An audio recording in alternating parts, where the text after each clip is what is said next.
Hey, worship leader, let me ask you a question, a serious question. Do you think your pastor actually knows how much you are carrying?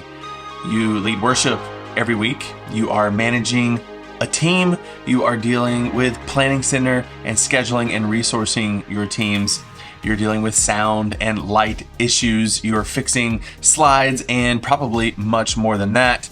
And you're doing it all alone. If that's you, I know exactly how you feel because I've been there too. I've been there on a Saturday night wondering what Sunday morning was going to be like. And instead of it being this worshipful act, it was just a bunch of stress. Maybe volunteers had fallen through the cracks. Maybe you had last minute cancellations. Maybe the projectors stopped working, or your guitar tone is not what you thought it was going to be, or maybe you just got a hateful email and you just are not in the right headspace to lead worship.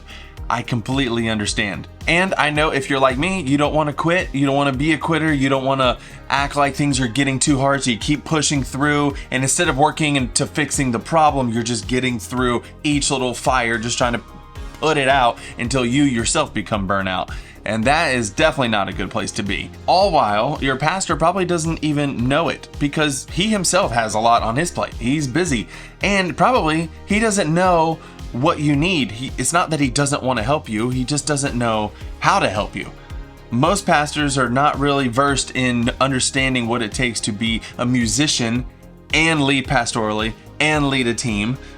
You know, they're doing all the same things minus the music part. So this video is not about being in a pity party, but I do want you to realize that if you are on the verge of burnout and you don't even realize it, to pause a second, take inventory of your life and your ministry. Where are you at? How is your heart? How's your soul in ministry? Are you leading from a place of fullness, of joy, out of love for God and his people? Or are you just getting by every single week? That's the question we need to answer. I realized a long time ago that ministry is not just about me. Even the ministry I'm in charge of, it can't be just about me, because what if I wake up sick? What if I can't do everything I'm supposed to do?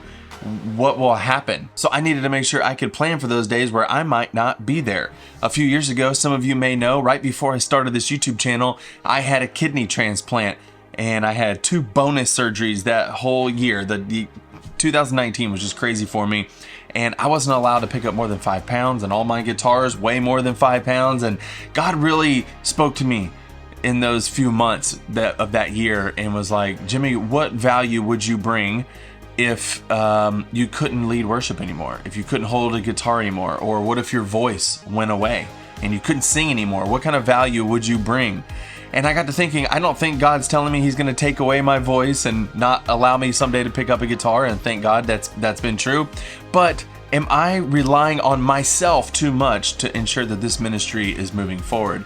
And that's when I decided I need to start pouring into other worship leaders and develop training for other worship leaders, because I might not be here one day. Actually, I won't be here one day. So that's exactly why I created the Worship Ministry Blueprint Internship. It is a done-for-you internship that you can plug and play like this week without any extra work and start immediately pouring into other people.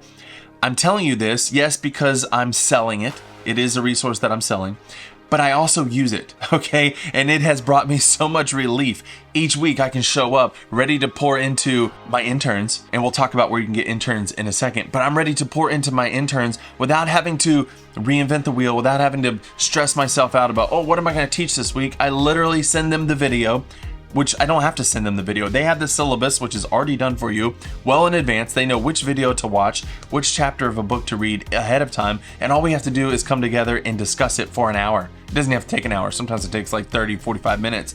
And then the rest of the time is me just showing them hands-on what I do as a worship leader. And it has gone so well. I can't tell you how well it's gone. So that's why I want to share it with you. I think that every church should have some sort of training pipeline. Whether you use my program or not, make sure that you are investing in the next generation immediately so that you are replacing yourself, so that if you get sick or you get burnt out, you can take a break and the ministry keeps going. So this video wasn't meant to be a sales video, like look at my product, but it is a resource I know can help you from burning out in the long run. Not just this week, yes, this week, but in weeks to come. Weeks to come, years to come of peace of mind, knowing that you have time and capacity to do what you are doing. You're staying sharp as you are training other people. And it's such a joy to see, as you pour into other people, them learning everything you know and being able to take the reins. It's a beautiful thing. So if you want to learn more about the Worship Ministry Blueprint, you can click the link down below. But whether you look at that or not, please, for the sake of the church, the sake of yourself and your family, pour into other people. Take a step forward in multiplying your ministry. Your pastor will love you for it. If you need to have a conversation with him and show him this video, be like, hey, everything Jimmy is saying is exactly how I'm feeling. I really need this resource. This resource is going to help me as an individual, and it's also going to help our team grow. Your pastor's going to love it. He's going to love it. What we cover in the Worship Ministry Blueprint, which is also an internship, so it's based around the course, is it's like over 50 videos where we talk about how Sunday is coming, everything you need to know to build a service, like the most important things right up front in the first module. You can actually buy a course on my website called Sunday is Coming. It's just those videos plus a few bonus videos that I put in there, but it's really just it's like the emergency mode of Sunday is Coming. What do we need to do? Let's put out some fires, let's plan some good services, and let's worship together. Then from there are 4 other modules where we get in the depths of understanding what we're doing as worship leaders, how to build a team, how to invest in your team and not treat them like a commodity, how to resource them well, like literally step by step, my whole process for scheduling ahead of time, resourcing them well. Then we even get into culture shaping, vision, and values. And at the end, the last module is actually worship workshops that you can share with your team. So you know how sometimes you want to talk to your team about something, but it's kind of hard because you don't want to hurt any feelings. You may not have had time to build up that trust. You can show them videos of me telling them what to do and then just discuss it. And it's a lot easier to make change. So there's videos for each band position, vocalist, keyboard players, bass, guitar, all of it. Even a couple bonus videos about the natural number system if you're into using that, and how to just be a team, like developing the culture of what it's like to be a team member who's giving and not always taking. If you're interested at all, click the link down below. But most importantly, I want you to be a thriving worship leader, because that is what the church needs. Thank you for watching. I'll see you in the next video.